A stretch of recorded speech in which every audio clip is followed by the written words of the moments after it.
Quran Surat Al-Baqarah ayat 73. A'udzubillahi minasyaitonirrajim. Fakul nadribuhu biba'diha kazalika yuhyillahul mauta wa yurikum ayatihi la'allakum ta'qilun. Dan kami katakan, pukullah olehmu dengan sebagian daripadanya. Apakah bangkai orang yang telah mati itu dipukul dari sebagian tubuh lembu betina yang telah dipotong itu? Atau apakah kuburnya?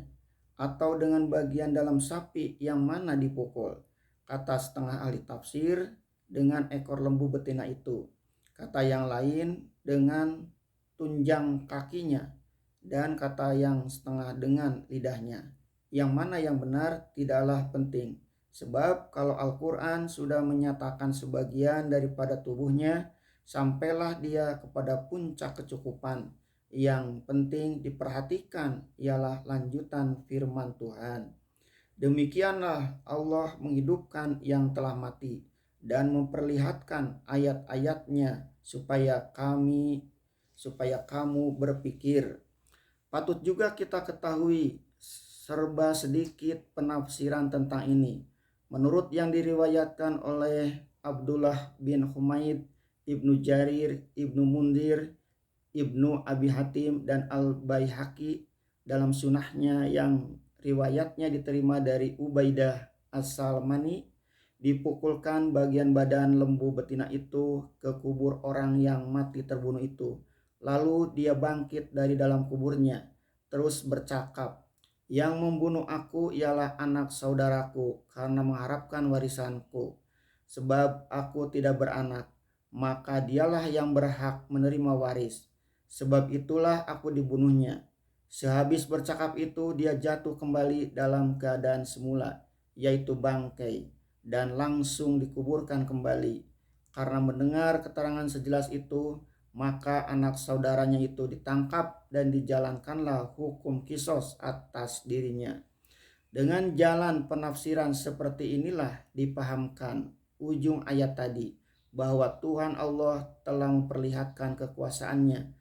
Ayat-ayatnya, orang yang telah mati dapat dihidupkan kembali. Ibnu Abid Dunya menyalinkan pula riwayat ini dalam kitabnya yang bernama Man Asa Ba'dal Mauti, orang yang hidup sesudah mati.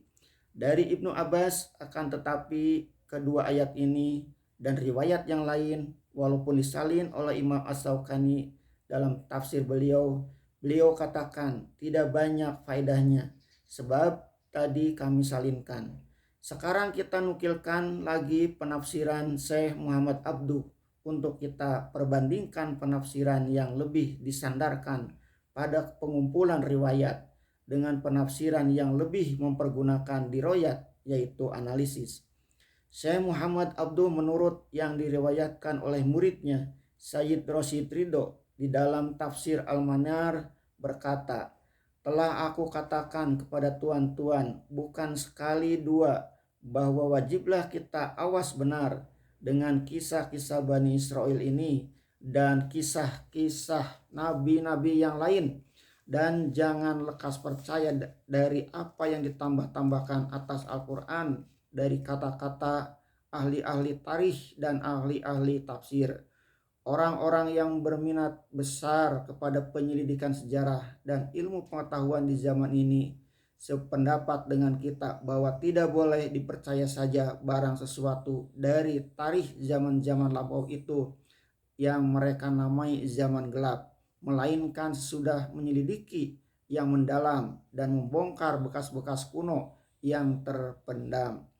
Akan tetapi kita dapat memberi maaf kepada ahli-ahli tafsir yang membumbui kitab-kitab tafsir dengan kisah-kisah yang tidak dapat dipercaya itu karena maksud mereka pun baik juga. Namun kita tidak boleh berpegang saja kepadanya, bahkan kita larang keras. Cukup jika kita berpegang saja dengan nas-nas yang seterang itu adalah dalam Al-Quran, dan tidak pula kita lampaui lebih dari itu. Kita hanya suka mengambil untuk penjelasan, jika penjelasan itu sesuai dengan bunyi Al-Quran apabila sahih riwayatnya. Demikian keterangan Syekh Muhammad Abduh. Dengan jalan pikiran yang seperti ini, niscaya kita hendak tahu bagaimana cara menafsirkan ayat ini, yaitu bahwa orang yang mati dihidupkan kembali dan Allah memperlihatkan ayat-ayatnya, artinya tanda kekuasaannya.